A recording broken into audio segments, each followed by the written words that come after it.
Hey, hope you're well. I'm very excited to share the latest with our commercial data within Searchland. What you'll see on the left-hand side here is the commercial sales tool. And I've got lots of different commercial listings just based around the area that I've got here. So effectively, we start off with quite a big number, and then you just narrow down based on the specifics of what you're looking for. So we could start to filter down based on the sector or the price or the floor space. It's really up to you on how you want to approach this. On the list view on the left hand side, you can see we've got different data sets that are being pulled through.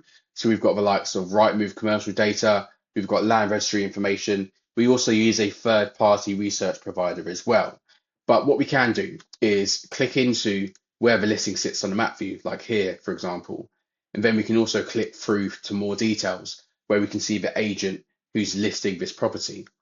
We can start to use lots of other parts of the system to, again, continue to build that due diligence exercise. So if I, for example, go onto commercial lettings data, we can start to see commercial listings from a lettings perspective, again, around the area. What we may want to do is pull together more sets of information. So if I, for example, click into our daily vehicle count, you can start to see where that sits around the platform, and you can actually click into those different lines and it will show us what that average approximate daily vehicle count is as well. So we can start to use lots of other parts of the platform to really ratify what we're looking at.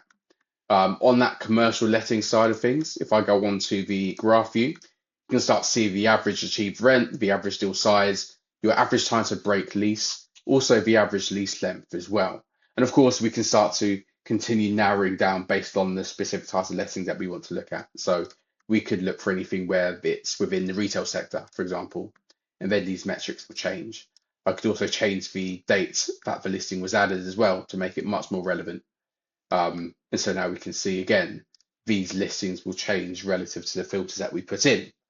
But because we've got all the data behind the system, we can start to use it to reverse engineer our search and find lettings that are currently on the market, for example.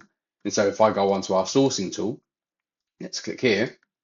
What you'll see is that now we're looking for anything where the commercial letting status availability is either available, pending, or under offer. And again, that's just within this area, but I could zoom out and start to look across a wider patch, or I could look within a specific local authority or a county. So again, it's up to you on how you approach it.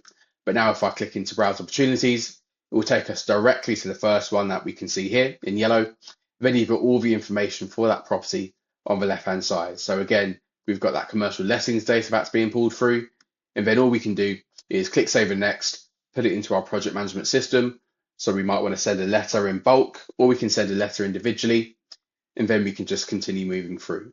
So it's just a very easy way of running through each of these opportunities one by one and making sure we're finding the right sorts of opportunities. So if you're interested in finding out more about Searchland and our commercial data, we're more than happy to run a demo with you and figure out how we can best support your team.